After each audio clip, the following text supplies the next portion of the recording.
تو سب سے پہلا جو جائزہ ہمیں لینا ہے کہ محمد کی رسالت پر صلی اللہ علیہ وسلم ہمیں یقین ہے.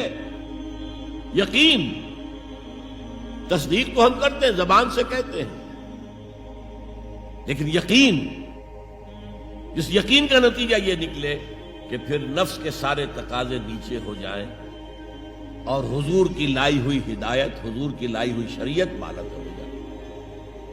نمبر 2 فرمایا وَعَزَّرُوهُ، ان کی تعظیم کریں. آپ کی جناب میں کوئی گستاخی ہو جائے، ایمان کے لالے پڑ جائیں گے اور آخرت برباد ہو جائے گی. اس تعظیم میں کیا کیا چیزیں شامل ہیں؟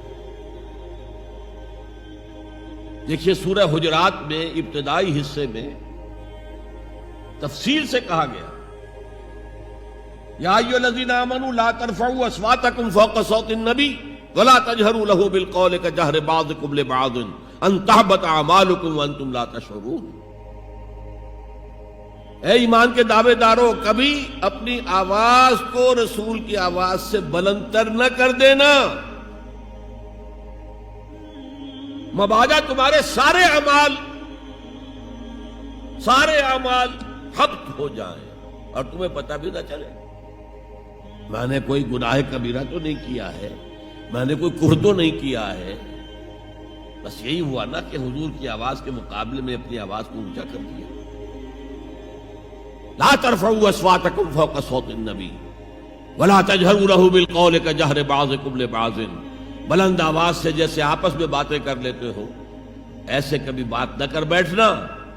ان تحبط اعمالکم، کہ تمہارے سارے اعمال حبط ہو جائیں، اکارت چلے جائیں، ختم ہو جائیں.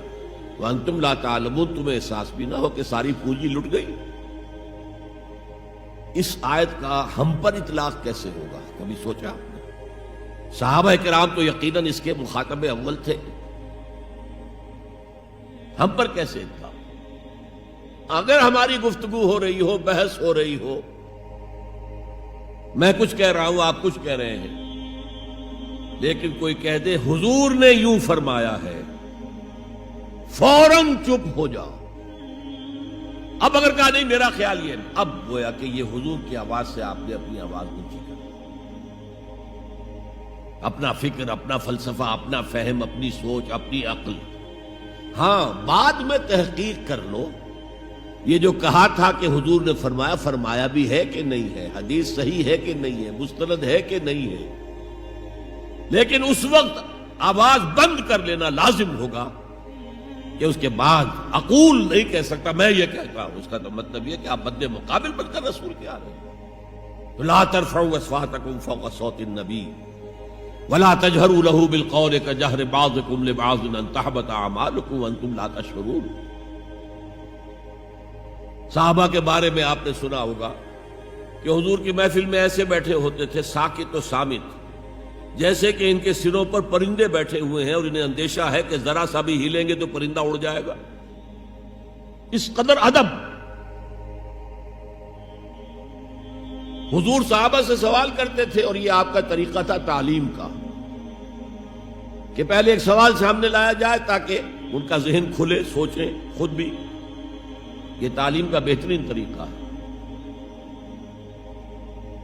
اس کے بعد ہوتا کیا تھا؟ جواب نہیں دیتے تھے، اللہ و رسولہ عالم، اللہ اور اس کا رسول بہتر جانتے. پھر اگر دوبارہ آپ پوچھتے تھے تو جو بھی سمجھ میں آتا تھا کہتے تھے. مجھے یاد آ رہی ہے ایک حدیث اور اچھا ہے کہ وہ آپ سن لیں، اس لیے کہ عام شکایت یہ ہے کہ مذہبی لوگ معاملات میں اچھے نہیں ہوتے. مسجدیں بنوائیں گے، مسجدوں میں قالین بچھوائیں گے، وہاں پر فانوس لگوائیں گے، سب کچھ کریں گے، مدرسوں کی خدمت کریں گے، علماء کی خدمت کریں گے، لیکن معاملات، تجارت، کاروبار، بین الانسانی تعلقات عام شکایت ہے، اس کی وہ پرواہ نہیں کرتے، حقوق العباد کا لحاظ نہیں. تو حضور نے ایک مرتبہ پوچھا صحابہ سے اتدرون من المفلس، تم جانتے ہو مفلس کون ہوتا؟ صحابہ نے جواب دیا المفلس عندنا من لا درہم لہ ولا دینارا. حضور ہم اس شخص کو مفلس سمجھتے ہیں جس کے پاس درہم و دینار نہیں ہے. ہم کہیں گے روپیہ پیسہ نہیں ہے.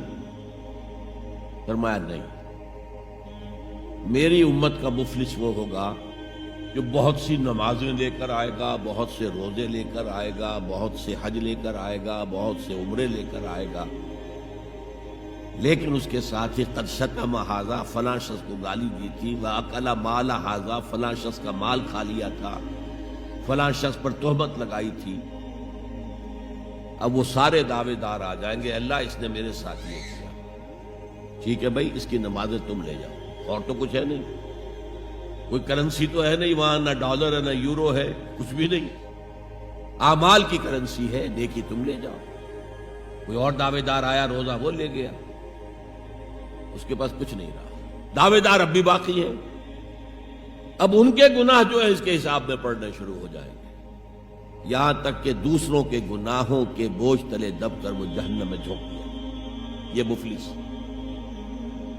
تو یہ انداز تھا حضور کا سمجھانے کا، پڑھانے کا، فطری طریقے تعلیم. تو فالذین آمنوا بہ وعزروہ، تو وہ لوگ جو ایمان لائے ان پر اور جنہوں نے ان کی تعظیم کا حق ادا کیا.